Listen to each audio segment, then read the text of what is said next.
kulendi.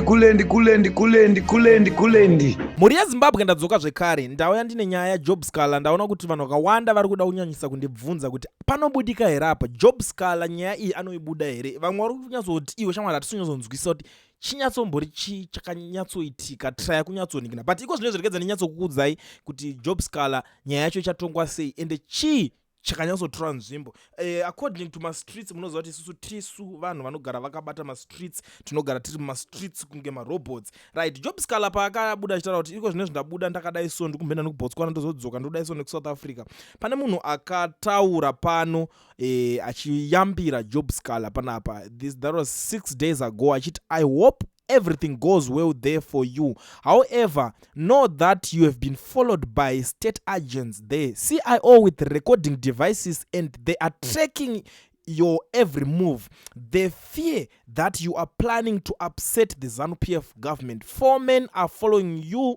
Take care. So akagara apo ayambiro kare kuti uri kuteverwa nevarume 4 already vari kukushanda pamission. Unongoziva ameno mashandira vanotaka vanhu vacho veve anoita ziva kuti okay, saka iwo uchabuda wakadai so unodai so.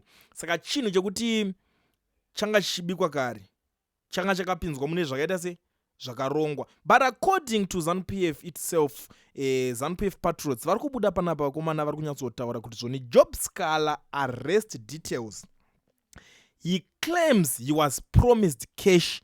He got a call from people who introduced themselves as members of Joseph Kabila's party from the Democratic Republic of Congo, who wanted to assist his efforts to restore democracy in Zimbabwe. Among other things they promised was cash. He went to meet these people and was arrested as he left their meeting. Ndo mashoko ari panapa. Kana izvi zvinhu izvi zvakaitika according nemabudiro zviri kuita, panenge paakunetsa. Cause zvineka kutsimbirira munhu kuti saka wewe wanzi woda unonikirikina idzo nyaya dzekunzi wanzi uda kubvisa government ipi ko government ichabviswa yekuZimbabwe. It's pane zvimwe zvinhu zvekuti it's more like it's wasting of time. Cause vanhu vacho vari armed zvekudaro. Vanhu vacho vane zvese. It's more like a system. Masoja ndavo, mapurisa ndavo. Saka unofanira kutotanga watoita meeting yekuti tikumbotaurana zviko zvinobuda panapa. And kana iri nyaya yekuti udaenda kuelection, unongonzi nguva yeelection hasati yakwana. I think my election kwakati kwa 2 years. Akadyiwa vanhu zvekuti pakatanga kunzi iwo watojyiwa. Muchinyatsoona kuti but iwe ndawina wani, wotonzi tatoko watojyiwa. Saka mana maundidya ndakasvinura sedemba ndichitoona kuti panapa ina hamuna undidya. You understand system yacho inenge ichiitika. But panapa ndoda kuti tipinde pane nyaya yemahora iyi, cause zvinhu izvi zvatoitika apa atoma 1 chaiwo chaiwo zvekuti ameno there is no going back. Ameno kuti zvichapera sei, but I hope kuti zvinogona kufambawo nepamwe kuna Job Sikhala. But inini honestly zvangu amana inangu hazvisi kunyatsondibata mushe nini. This Job Sikhala ndiye anga ari muridzi wekamota ka, ndiye anga akatenga kamota ka. Ma-politicians edu aya mari ninge ndisinganyatsosangana na vanenge vasinganyatsosanganawo nemara. But anyway, hatinozoningirikina. But I wish kuti vanhu ngavashandisawo Bolt kana Uber. It will make sense next time kana zvinhu zvichinge zvakudai so, kana kuti amen, kana kwaya ma-private drivers vanenge vane mota dzavo kudhara, so that iwe unenge wangotakurwa as a passenger utati handagudzi muno mini, chandangoita ndikutobva kumeeting uko and the rest is history. Because pamhosva iri kubatwa naJob Sikhala ineika iyi, a sentence of possessing explosives in South Africa is up to 12 months imprisonment for individuals or a 5,000 fine. Whoever sentences for smuggling or illegal possessing explosives can be much longer. For example, a 15-year jail term for a Zimbabwean truck driver convicted of smuggling explosives into the country.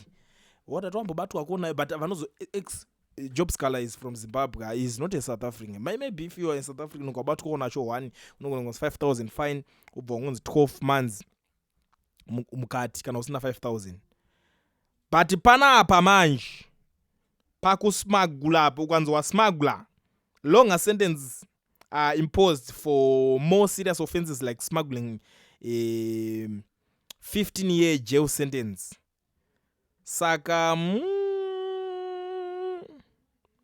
vanhu veZimbabwe kuna job Sikhala zvinogona kusamuperera mumusha 15 zvazvo kutongopedzisai career yake. But normally kana nyaya iyi iripo kuti job Sikhala akadedzwa akainvitwa akabvuma kuti ari kuda kuenda kunotambira nevanhu vanomutora vanhu vakuti anenge asingavazive, pakundinetsa manje pekuti unenge una driver iwo, something is not adding up here. Unenge una munhu wokuti iwo unotoinvitwa nevanhu vokuti unoklika nawo zvokuti vanotomboti tocheka something mumota mako wotovatrusta zvokuti unowapa makeys emota yako votomboenda nayo for 30 minutes. Chinenge chichekwa chi paunongodzoka nemota ubva utongonzi shamari achienda izvo meeting yapera tozozvita mangwana time yaenda. I mean, no, maybe it's up to them. I don't get it honestly.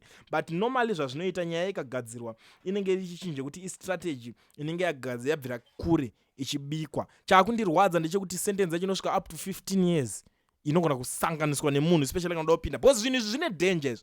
Zvimaningirikini izvi ndinoona vanhu vakawanda kuti iwe chimborineso rine stereke chi kana makamboona zvimota zvemari zvezve zvinodhurwa nezvimaningirikini zvimahore izvozvizvi ndo zvinodhura futi mugodhi maimai anoona paya pane matombo chaipo matombo aya anonzi pari kublastwa matombo aya ndo zvinhu zvacho ndo zvimahora zvacho zvinoiswa zvobamura dombo ndo zvinodhura futi maATM inongoiswa kanhu kakaka unoona ATM ichibururuka kuenda mudengo mari ichisara ichiti waka pasi vanononga zvawo zvimatreys ezvia ndo chinhu chatiri kutaura nezvacho panapa. Saka hachisi chinhu chidiki, haisi chinhu chekuti vanotombochisekerera because chinhu chakatogara chatooneswa kudhara kuti no ichi chinhu ichi tikangochiona chiri munyika medu munomu tikangosangana nacho chete kana tikangonzwa kuti kune munhu angotariswa kunzi anga anacho chagara chine nyaya kuti kune nyaya dzakatongwa kudhara. For example ukabatwa iwo nehome affairs usina mapepa yakatongwa kare unongonzi mudhipote adzokere munhingini kwake woti andineka something andinozoisa kunzi yakatongwa kare unless kana wakutoisawo kuti vanokwanisa kusmaila vonyemwerera pasport obva wapo voenda but normally chazvizvezvo unongo chitonzi yako nyaya yakatongwa kare. That's the same thing here. That's the same scenario situation. Inini hangu zvivindi zviri apa zvokushandisa pakuti vanhu vanouya vokuti tanzwa kuti uri kuningina maybe statement rinonyatsonti pamwe ini zviri kutaka kundini because ndikuda kuti zvitry kumeka sense kwandiri. Normally I don't trust people from ZANU-PF. Inini zvangu ndakazvimirira panapa. I don't trust anyone in ZANU-PF kana vakutaura information because most of them vanonyepa, they are the propagandists. Even ukatotarisa president Mnangagwa akatobuda kutotaura kuti the likes zvafana zvakaita sana Jennifer Muswere zvakanzi uyu basa rake anoshanda kunyepera vanhu achibatsira hurumende achinyeba. That's propaganda something, you understand.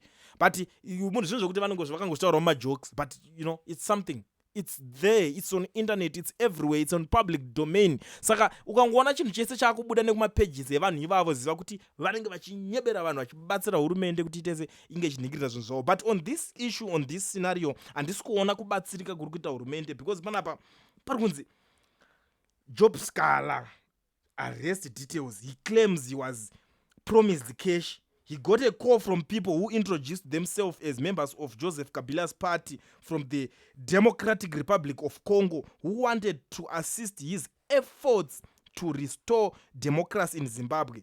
Among other things, the promise was cash. He went to meet these people and was arrested as he left their meeting. Just like that. I think now zvakunetsa apasina chandingatofunga chinongabatsira kuti Job Sikhala atonyora tsamba kune zvakatoitika titonzwa side rake renyaya cause ndiye victim panyaya kuti vanhu vongokudzwa kuti iwo tanzwa kuti ina hazvisi kundiitira mushe nini. Honestly hazvisi kundiitira mushe. Varoda kumuti varoda kumubatsira kuti restore democracy in Zimbabwe. Saka vobva vamufonera kuti uya kuno how ada kuanza angada restore democracy yacho chirudzi because those guys from ZANU-PF vakatooma musoro haganisa ukamboona mapoliticians akaoma musoro vanhu veZANU-PF havatoteereri ndo vanhu vakaoma musoro vaiva maiwi uchitotanga uchitotaura nyaya yako utonzi iwo zvoutaura izvo zvakadhakwa mani zvekuti iwo democracy unotiti hatisi kuita democracy seko vanhu ivavo vari kutokufurira ivavo ndo vaitotirambidza democracy. Saka takatovarova vakatiza munyika muno tisare tine democracy. Saka wakutudza democracy yatairambidzwa nevanhu ivavo musoro wambuya vako. ndozvo vatototaura. Saka inyaya yejob Sikhala iri kuvhiringidza. But let's see kuti achanzi 5,000 fine here, achanzi 12 months mukati here, kana kuti acharohwa ye15 years mukati. Handisi kunyatsoziva because iye manje munhu wekuti abatwa nezvakawanda mumota make. But the good thing is that South African lawyers vari kunzi vagara vatopinda panyaya yekudhara kuti vanobatsira kune vamwe vatobva kuZimbabwe vatomhanya kuenda kunoassista pane nyaya yani yajob Sikhala. Let's hope kuti zvinopera mumushe, because ini zvikasazoperawo mumushe kana neniwo tosara kuti kana vanhu vasi vanoperera naye vanhu vasopera kupinda mukati here naye maZimbabwe tiri kuto nezuro chaiye tiri kutochema nyaya namadzibaba veshanduko. Ana madzibaba veshanduko tiri kuchema kuti koi madzibaba veshanduko anzi vakutadza kuti anyazoita weti apa vari kurambidzwa kunoona private doctor. Tobva tachema futi nyaya yekuti ana baba mapango mapengo mudiwa nani mazita ese vese vana baba madiwa vese vari kunzi vari mukati. Saka hazvizonyatsobudisa picture yakanaka. Even though nyaya dzavo dzavari mukati dzacho dzine malevels nekusiyana nekwadzinenge dzaitirwa kwacho. Amen. But information iri kubva nekune especially kune vanhu vekuZANU-PF and ndataura kudhara kuti handinyanyise kuitrust. The reason ndisingatrusted this information is because these guys vanenge vakuita zvinhu zvokuti vanakise nyaya, vanakise zvinhu zvavo, vanakise pati yavo kuti pati yavo haina kana chakanyanya kushata chiri pairi. Ndo zvavari normally. Saka inangu handisi kuziva. But zvinhu zvokuti tingoonesana kune vanhu vangada kunyatsonzwisisa kuti zvinofamba sei. I think ndaexplain ipapo. I rest my case. Kulian TV, Team VAT. Asi vanhu vachishamsika. Kulian TV haichatsika. Saka subscribe wozolaika. Nechawana zvisapa nachichazosha. Everybody say Kulian, yeah. Information is brilliant, yeah. Everybody say Kulian.